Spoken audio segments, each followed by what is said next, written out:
बिस्मिल्लाहिर्रहमानिर्रहीम। अस्सलाम वालेकुम दोस्तों, उम्मीद है आप सब खैरियत से होंगे। अल्लाह आप सबको ऐसे ही खुश रखे।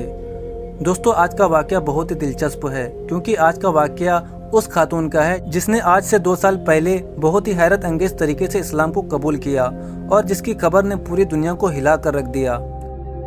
दोस्तों, आगे बढ़ने से पहले आपको बता दें कि अगर आपको इस वीडियो को इंग्लिश ज़ुबान में देखना है तो नीचे डिस्क्रिप्शन में दिए गए लिंक पर क्लिक करके देख सकते हैं।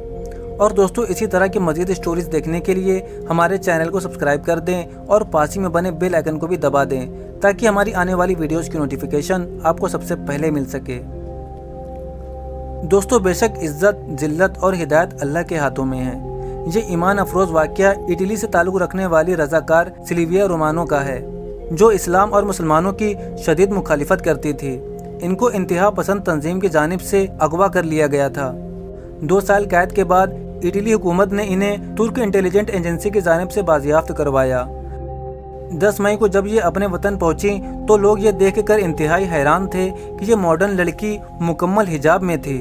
सर से लेकर पाँव तक पूरा जिस्म हिजाब में ढका हुआ था।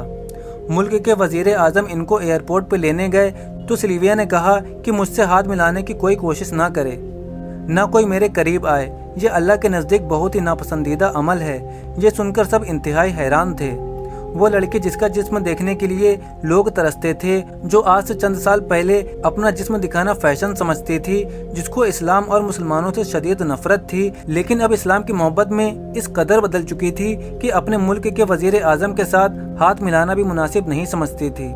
ये वही सिल्विया थी जिसने बगैर कपड़ों के आधे घंटे तक चहलकदमी करी थी, मगर अब वो सिल्विया नहीं बल्कि आयशा बन चुकी थी। लेकिन इसके बाद मीडिया और इटली हुकूमत की जानिब से मुखालिफत का शिकार रही। इनका जुर्म सिर्फ इतना था कि इन्होंने इस्लाम कबूल कर लिया था। 2 माह की खामोशी के बाद इन्होंने अपना पहला इंटरव्यू पेश किया। इस दौरान इटली हुकूमत ने लाखों डॉलर्स की पेशकश की ताकि वो किसी तरह इस्लाम को छोड़ सके। दोस्तों, इटली से ताल्लुक़ रखने वाली सिल्विया को इस्लाम मुखालिफ तंजीमों ने इनके शहरियत ख़त्म करने की और जान लेने की धमकी भी दी, मगर इन्होंने इस्लाम को किसी सूरत में नहीं छोड़ा। दोस्तों, अपने इंटरव्यू के दौरान आयशा ने अपने इस बात का इकरार किया कि अगवा होने से पहले मैं खुदा पर यकीन नहीं रखती थी। मैं जब भी किसी बड़े हादसे या बुरे हालात को देखती थी तो अपनी माँ से कहती थी कि ये सब झूठ है। अगर खुदा की ज़ात मौजूद होती तो इस तरह की बुराइयाँ कभी ना होती। खुदा कैसे इंसानों को इतना दुख दे सकता है। तालीम मुकम्मल करने के बाद सिल्विया ने एक रज़ाकार तंजीम ज्वाइन कर ली और साउथ अफ्रीका चली गई। दोस्तों, आयशा मजीद कहती हैं, मुसलमानों और इस्लाम के लिए मेरा नुक्ता इंतहाई मनफी था। जब मैंने पहली बार मिलन में एक औरत को देखा जिसने हिजाब पहना हुआ था तो मेरे जहन में ये ख्याल आया कैसे इस बेचारी औरत को ज़बरदस्ती दबा कर रखा गया है।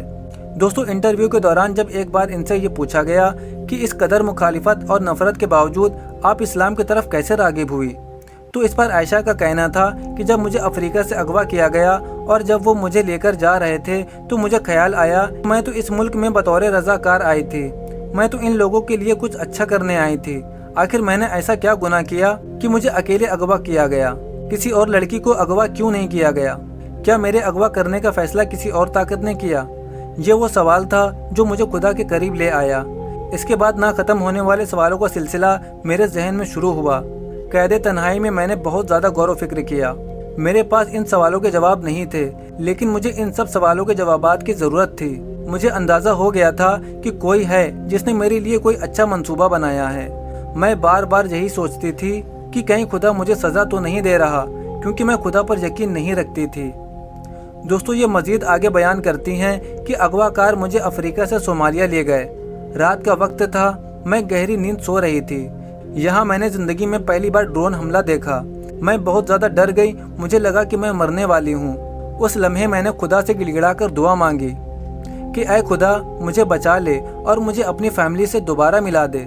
ज़िंदगी में पहली बार आयशा खुदा से मुखातिब हुई और अपनी ज़िंदगी की भीख उस ज़ात से मांग रही थी जिसके वजूद से वो इनकारी थी। इस दौरान आखिरकार आयशा जेल में कुरान पढ़ने लगी। जिन लोगों ने आयशा को अगवा कर लिया था, इनका रवैया मेरे साथ इंतहाई नरम था। जब मैंने कुरान पढ़ना शुरू किया तो मुझे अंदाज़ा हुआ कि ये बेहतरीन किताब है। इनका कहना है कि यही वो किताब है जिसने मेरी रहनुमाई की और इससे ये साबित हो गया कि खुदा मुझे सही रास्ता दिखा रहा है और मुझे मौका दे रहा है कि मैं इस पर अमल करूं اور عائشہ کا کہنا ہے کہ میں جب بھی قرآن کا ترجمہ پڑھتی مجھے عجیب قسم کا روحانی سکون ملتا، اور میں نے 2 ماہ مسلسل قرآن مجید کا مطالعہ کیا۔ پھر اس کے بعد میں نے اس پر غور کرنا شروع کر دیا۔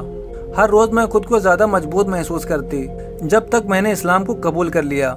قرآن مجید کی بہت سی آیات نے میرے دل پر گہری چوٹ لگائی۔ مجھے ایسا محسوس ہوتا تھا کہ خدا مجھ سے براہ راست مخاطب ہے۔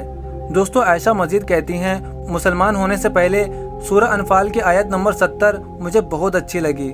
اے پیغمبر، جو قیدی تمہارے قید میں ہیں ان سے کہہ دو کہ اگر خدا تمہارے دلوں میں نیکی معلوم کرے تو جو مال تم سے چھن گیا ہے اس سے بہتر تمہیں عنایت فرمائے گا اور تمہارے گناہ بھی معاف کر دے گا، اور خدا بخشنے والا مہربان ہے۔ ایک اور آیت جس نے میرے دل پر گہرا اثر چھوڑا، جس کا ترجمہ ہے، تم اللہ کے ساتھ کفر کا رویہ کیسے اختیار کر سکتے ہو؟ حالانکہ تم بے جان تھے، اس نے تم کو زندگی عطا کی، پھر وہی تمہاری جان سلب کرے گا، پھر وہی ذات تمہیں دوبارہ زندگی عطا کرے گا۔ ایک اور آیت جس نے میری زندگی مکمل بدل کر رکھ دی وہ سورہ ال عمران کی آیت تھی۔ اگر اللہ تمہاری مدد کرے تو تم پر کوئی غالب نہ ہو سکے گا، اور اگر اس نے مدد چھوڑ دی تو ایسا کون ہے جو اس کے سوا تمہاری مدد کر سکے؟ جب مجھے اپنی فیملی کی یاد آتی تھی، جب میرا مستقبل مجھے بے قرار کرتا تھا تو اللہ کی عبادت مجھے طاقت دیتی تھی۔ دوستو، آگے عائشہ ایک دلچسپ واقعہ بیان کرتی ہیں کہ میں نے اپنا نام عائشہ کیوں رکھا۔